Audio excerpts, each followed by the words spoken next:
Hello students, this is doctor Shikha Gupta. Welcome to my channel commerce classes. आज start कर रहे हैं फाइनेंशियल अकाउंटिंग। फाइनेंशियल अकाउंटिंग में सबसे पहले हम पढ़ेंगे अकाउंटिंग थ्योरी, जिसमें हम पढ़ेंगे meaning of accounting, process of accounting, characteristics, objectives, functions, advantages, limitations, uses of accounting information, branches of accounting, book keeping, accounting and accountancy and difference between book keeping and accounting. चलिए start करते हैं meaning of accounting से। Meaning of accounting पढ़ने से पहले बात करते हैं अकाउंटिंग करनी क्यों है, क्या ज़रूरत है अकाउंटिंग करने की। अकाउंटिंग मेनली वही करते हैं जो बिजनेस चला रहे हैं, तो क्या ज़रूरी है अकाउंटिंग करना बिजनेस चला रहे हैं तब भी। फॉर एग्जाम्पल, हमने एक छोटा सा बिजनेस स्टार्ट करने का सोचा। हमने कॉलेज में देखा कि बच्चों के पास ना बुक इजीली अवेलेबल नहीं है, वो बहुत दूर जाते हैं बुक परचेज करने के लिए। आपने सोचा मैं कॉलेज के पास में ही एक शॉप ओपन कर देता हूँ या कर देती हूँ, यहाँ से बच्चे बुक परचेज करेंगे और उनका काम चल जाएगा। ठीक, आपने यही किया। आपने पास में ही एक शॉप खोल दी कॉलेज के पास में, और उसमें आपने एक लड़का बैठा दिया जो आपसे सैलरी लेता है 5,000 रुपीज़ पर मंथ। ठीक है, पर मंथ ये सैलरी हो गई उसकी, और आपने जो शॉप ली है उसका रेंट जा रहा है 5,000 रुपीज़। ठीक है, पर मंथ अगेन। अब ये तो दो मोटी मोटी बात हो गई। अब आपने वहाँ पर बुक परचेज करके लाते थे और बेचना शुरू कर दिया बुक्स को। थोड़ा टाइम बाद आपने अकाउंटिंग नहीं की है, आपने कहीं पर भी कुछ डेटा मेंटेन नहीं किया है, कितनी बुक सेल हो रही है, कितनी परचेज कर रहा हूँ, कितना स्टॉक बच रहा है, क्या क्रेडिट में बुक सेल हो रही है, क्योंकि जब हम बिजनेस चलाते हैं तो हमको क्रेडिट भी, उधार भी देना पड़ता है। ठीक है, तो आपने बिजनेस बिना अकाउंटिंग के शुरू कर दिया, जिसमें आप अकाउंटिंग नहीं कर रहे, कोई P&L नहीं बना रहे हैं, कोई बैलेंस शीट नहीं बना रहे हैं, कोई जर्नल एंट्री नहीं कर रहे हैं, आप बस बिजनेस कर रहे हैं। चलिए, आप बिजनेस करते गए, eight the end of the year आपका मन हुआ ये जानने का कि मेरे बिजनेस की आज फाइनेंशियल पोजीशन क्या है। फाइनेंशियल पोजीशन क्या है? फाइनेंशियल पोजीशन में आप ये जानना चाहते हैं कि उसके पास, मेरे बिजनेस के पास कितना स्टॉक है, बिजनेस में कितना मैंने उधार दिया है लोगों को, कितना उधार बचा हुआ है, क्योंकि ये तो आप याद नहीं रख सकते। हो सकता है कितना दिमाग में रख लोगे आप, हो सकता है आप एक दो का उधार भूल भी गए और वो आपको पैसा वापस देने नहीं आया हो। ठीक है, तो वो तो आपके लिए पैसा अब नहीं मिलने वाला। ठीक है, वो बेड डेट हो गया, अब वो आपको पैसा नहीं मिलेगा क्योंकि आपको याद ही नहीं था, आपके पास मेंटेन ही नहीं था कहीं भी। ठीक, अब आप जानना चाहते हैं मेरा प्रॉफिट क्या है, स्टॉक कितना बचा है, मेरा प्रॉफिट क्या है। स्टॉक जानने से क्या होगा? स्टॉक जानने से होगा कि आपका जब स्टॉक अकाउंटिंग में दिख रहा है या आपके अकाउंट्स में क्लियर दिख रहा है कि मेरे पास 100 बुक्स होनी चाहिए, और अभी मान लो आपके पास है 80 बुक्स, तो आप पूछोगे वो जो लड़का बैठा है कि ये 20 बुक्स कहाँ गई। अब जब आपको यही नहीं पता कि 100 बुक होनी चाहिए मेरे बिजनेस में, तो आप उस लड़के से ये कैसे पूछोगे 20 बुक्स कहाँ गई, राइट? आप प्रॉफिट जानना चाहते हो, मेरा प्रॉफिट कितना है, क्योंकि आप बीच बीच में से बिजनेस में से पैसा भी निकाल रहे थे। बीच बीच में से बिजनेस में से जो ओनर पैसा निकालता है उसको हम बोलते हैं ड्राइंग भी करते जा रहे थे आप। ठीक, अब आपको ये नहीं पता या आपको ये समझ में नहीं आ रहा कि बिजनेस ने अभी तक प्रॉफिट कितना किया। मैंने बिजनेस किया तो सही, पर प्रॉफिट कितना हुआ, कितनी सेल हुई अभी तक, मैंने कितने का माल परचेज किया, स्टॉक कितना बचा है, राइट? कितनी मैंने क्रेडिट सेल कर दी अभी तक। तो ये सब जानने के लिए आप eight the end of the year बड़े पजल्ड हो जाओगे। आप कहोगे कि अरे मैं तो इससे अच्छा था अकाउंटिंग कर लेता, और अकाउंटिंग करने से आपको ये सारे आंसर चुटकियों में मिल जाते। आपको ये बिल्कुल भी दिमाग लगाने की जरूरत नहीं थी, कितना स्टॉक बचा है, कितना प्रॉफिट है, ये सब आपको क्लियर हो जाता P&L बैलेंस शीट से कि आपका क्या फाइनेंशियल स्टेटस है आज के टाइम में। ठीक है, बात समझ में आई? अब मीनिंग ऑफ अकाउंटिंग की ये जो थ्योरी है, इसको पढ़ने से पहले हम बात करेंगे या पढ़ेंगे प्रोसेस ऑफ अकाउंटिंग। अकाउंटिंग होती कैसे है, प्रोसेस ऑफ अकाउंटिंग। चलिए, बहुत ध्यान से पढ़ना है।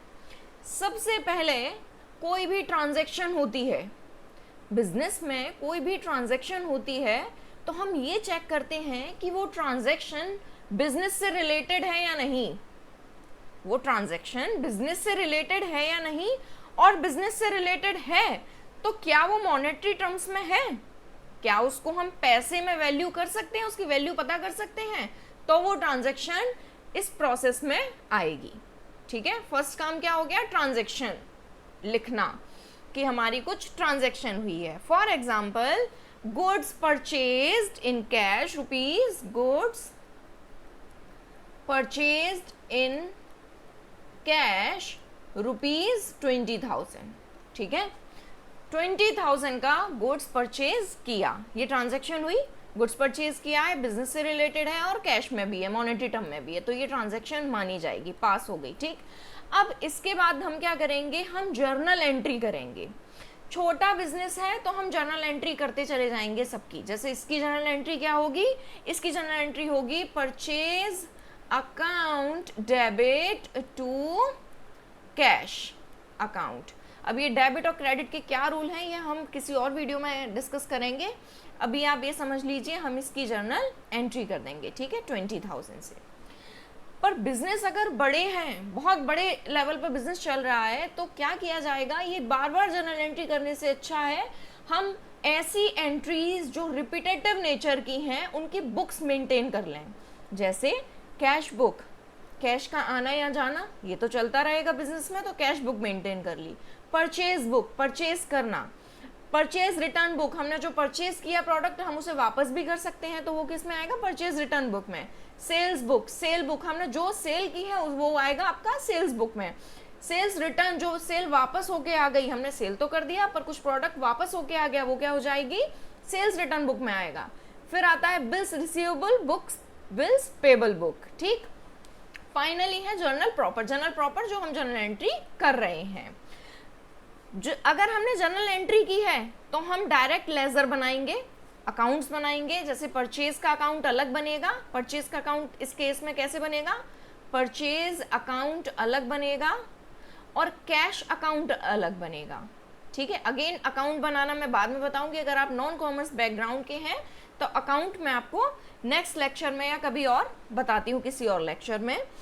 परचेज अकाउंट जब हम बनाएंगे तो हम यहाँ लिखेंगे to cash rupees, to cash account 20,000। ठीक, और कैश अकाउंट बनाएंगे तो हम क्या एंट्री करेंगे?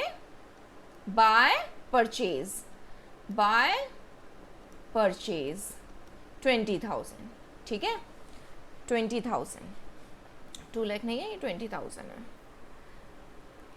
अब बात आती है, ये तो हमने कर दिया, जर्नल बनाया, जर्नल बनाया। ट्रांजैक्शन देखो, सबसे पहले ट्रांजैक्शन रिकॉर्ड की, उसके बाद हमने जर्नल एंट्री की, ये जर्नल एंट्री हो गई। उसके बाद हमने लेजर में पोस्टिंग की।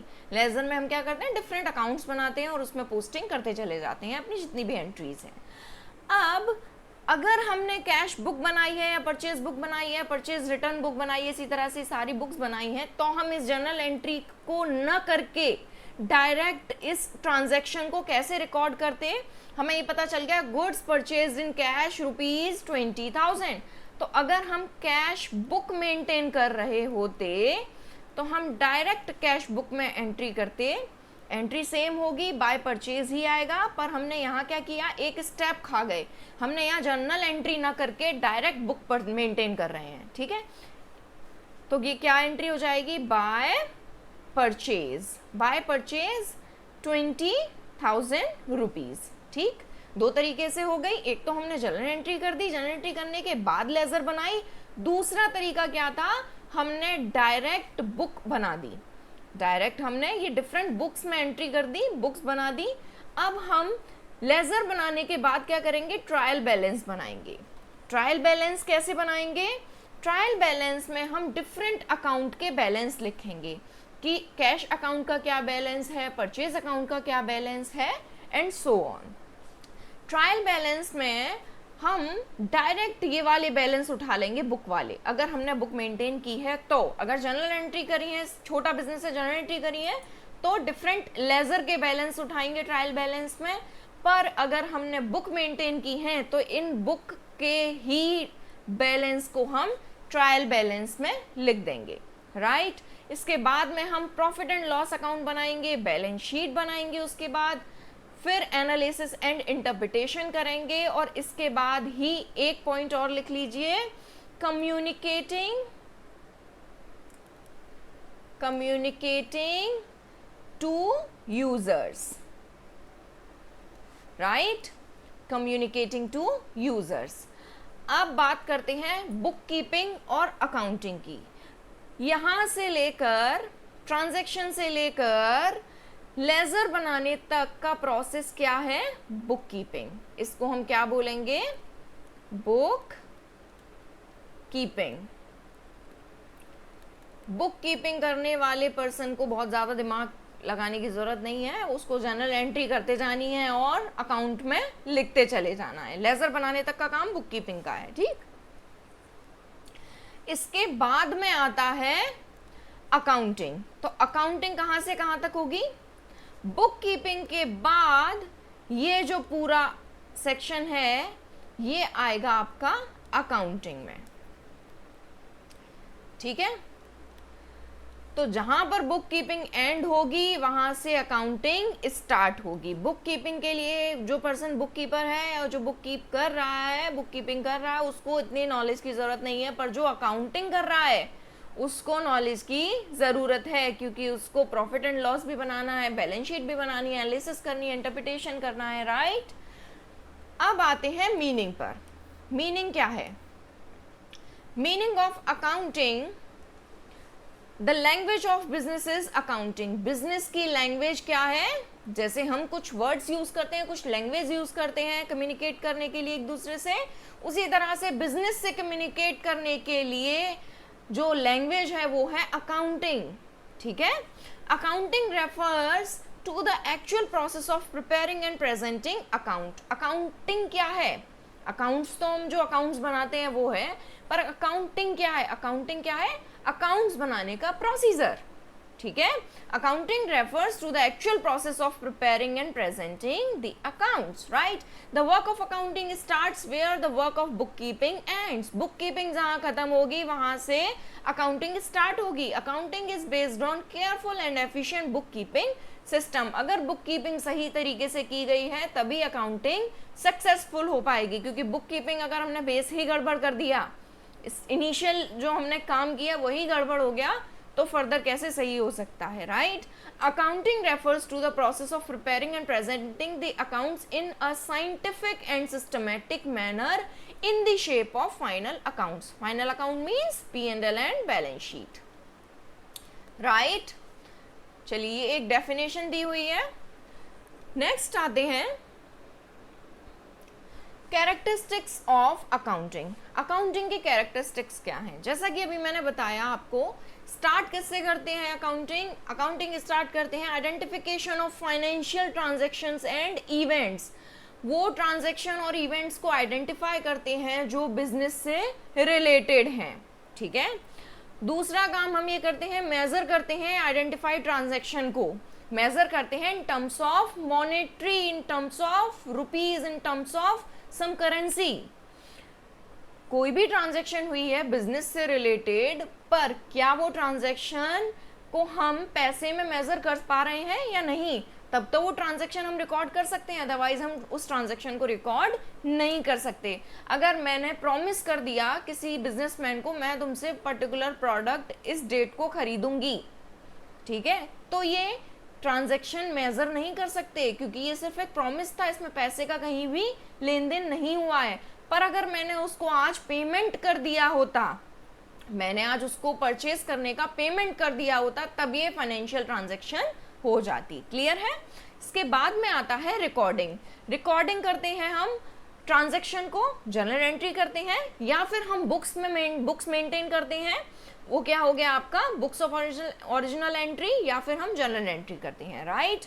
तीसरा है, फोर्थ है क्लासिफाइंग. क्लासिफाइंग में हम क्या करेंगे? लेजर मेंटेन करेंगे. ठीक है. लेजर मेंटेन करेंगे, डिफरेंट अकाउंट्स बनाएंगे, जितनी भी एंट्रीज होंगी जनरल एंट्रीज, उन सबके हम अकाउंट्स बनाएंगे. इसके बाद में आता है समराइजिंग. समराइजिंग में हम 3 काम करेंगे, ट्रायल बैलेंस बनाएंगे, प्रॉफिट एंड लॉस बनाएंगे, एंड फाइनली बैलेंस शीट बनाएंगे. इसके बाद में आता है एनालिसिस एंड इंटरप्रिटेशन. इसके बाद में हम एनालिसिस करेंगे, इंटरप्रिटेशन करेंगे. एनालिसिस फाइनेंशियल स्टेटमेंट और प्रॉफिट एंड लॉस की ही एनालिसिस करेंगे, बैलेंस शीट और प्रॉफिट एंड लॉस के एनालिसिस करेंगे, डिफरेंट टूल्स एंड टेक्निक्स लगाकर एनालिसिस करेंगे, budget, ratio analysis, cost volume profit analysis, और भी डिफरेंट टूल्स एंड टेक्निक्स हैं, वो सब टूल्स एंड टेक्निक्स लगाकर हम एनालिसिस करेंगे और इंटरप्रिटेशन करेंगे। फाइनली हम कम्युनिकेट करेंगे अपने फाइनेंशियल स्टेटमेंट्स को टू द यूजर्स। यूजर्स कौन हो सकते हैं? यूजर्स बहुत सारे लोग हो सकते हैं। यूजर्स क्रेडिटर्स भी हो सकते हैं, इन्वेस्टर्स भी हो सकते हैं, गवर्नमेंट भी हो सकती है, सोसाइटी भी हो सकती है, ठीक है। अब मैं आपको ये सारे जो कैरेक्टरिस्टिक्स हैं इसको प्रोसेस से ही एक बार लिंक करके बता देती हूँ, जिससे आपको और क्लियर हो जाएगा कैरेक्टरिस्टिक्स क्या है और कैसे हैं। ये आ गया हमारा प्रोसेस, ठीक है, यही प्रोसेस था ना। इसी प्रोसेस में मैं बता देती हूँ कि कौन सा पॉइंट कहाँ पर आएगा।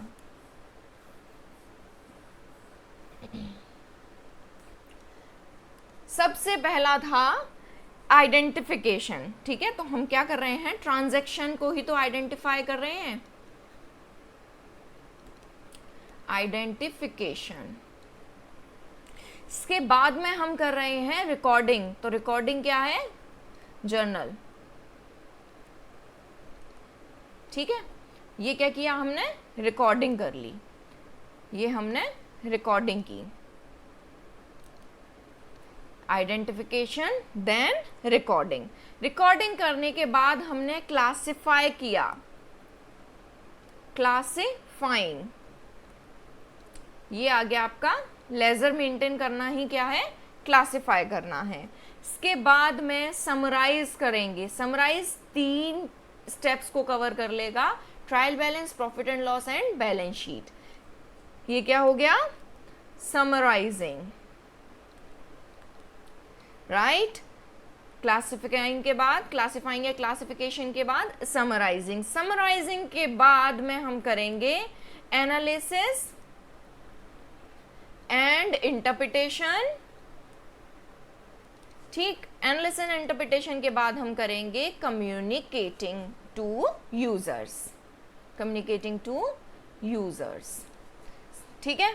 क्या हुआ? आइडेंटिफिकेशन, ट्रांजैक्शन को आइडेंटिफाई किया, रिकॉर्डिंग, जर्नल को रिकॉर्ड किया, जर्नल एंट्रीज की या फिर बुक मेंटेन की।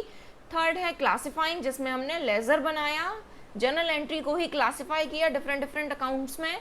फिर हमने समराइज किया, समराइज किस फॉर्म में किया? ट्रायल बैलेंस बनाया, फिर P&L बनाया, फिर बैलेंस शीट बनाई। फाइनली हमने एनालिसिस की, इंटरप्रिटेशन किया एंड कम्युनिकेट किया टू द यूजर्स को, ठीक। आपको अब कैरेक्टरिस्टिक्स अच्छे से समझ में आ गए होंगे। अब बात करते हैं ऑब्जेक्टिव्स ऑफ अकाउंटिंग की। ऑब्जेक्टिव्स ऑफ अकाउंटिंग में फर्स्ट है मेंटेनिंग अकाउंटिंग रिकॉर्ड्स। सबसे पहला जो ऑब्जेक्टिव है अकाउंटिंग का वो है अकाउंटिंग रिकॉर्ड्स को मेंटेन करना, ठीक है। अकाउंटिंग रिकॉर्ड्स को मेंटेन करना, जो भी एंट्रीज हो रही हैं, जो भी ट्रांजैक्शंस हो रही हैं, उन सबको रिकॉर्ड करना मेन काम हो गया। फिर है determining profit and loss. Profit and loss determine करना बिजनेस में eight the end of the year क्या प्रॉफिट हो रहा है या लॉस हो रहा है। ये आपको किससे पता चलेगा? प्रॉफिट एंड लॉस अकाउंट से, ठीक है, प्रॉफिट एंड लॉस अकाउंट से। थर्ड है डिटरमाइनिंग फाइनेंशियल पोजीशन।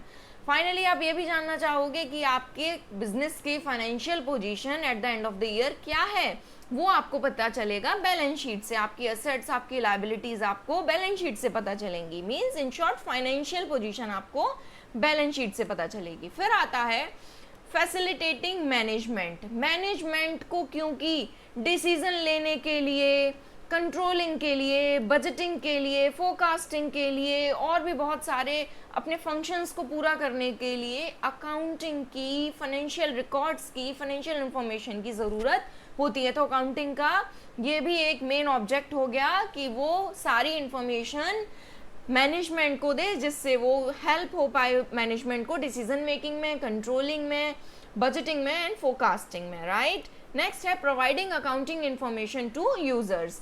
ये भी अकाउंटिंग का ऑब्जेक्टिव है कि वो इंफॉर्मेशन को, फाइनेंशियल स्टेटमेंट्स को यूजर्स तक पहुंचाए। मींस फाइनेंशियल स्टेटमेंट्स को पब्लिश करे, अपने वेबसाइट्स पर पब्लिश करे, लोगों तक पहुंचाए, जिससे लोगों को या जो भी यूज़र हैं उस फाइनेंशियल स्टेटमेंट के, उनको उसकी नॉलेज, फाइनेंशियल स्टेटमेंट की नॉलेज मिल पाए और वो अकॉर्डिंगली डिसीजंस ले पाए, राइट। नेक्स्ट है protecting business assets. Balance sheet जब हम बनाते हैं तो उसमें दो साइड्स होती हैं, एसेट्स एंड लायबिलिटीज। तो जब किसी को, मैनेजमेंट को एसेट्स की नॉलेज होगी कि उसके पास, बिजनेस के पास क्या क्या एसेट्स हैं, तो वो उन एसेट्स को प्रोटेक्ट भी कर सकता है और उस एसेट्स का मेंटेन भी कर सकता है डेटा, कि उन एसेट्स का क्या आज डेटा है, फर्दर परचेज करनी है, सेल करनी है, या क्या स्टेटस है आज एसेट्स का, राइट। नेक्स्ट है अदर ऑब्जेक्टिव्स। अदर ऑब्जेक्टिव्स क्या है? To know about the position of goods stock, goods का क्या स्टॉक है हमारे पास, to know the position of cash at the end of the year, क्या कैश पोजीशन है, to know about errors and frauds committed by the employees. Financial account से हमको ये भी क्लियर हो जाता है कि कौन से एरर या फ्रॉड एम्प्लॉय ने किए हैं, राइट।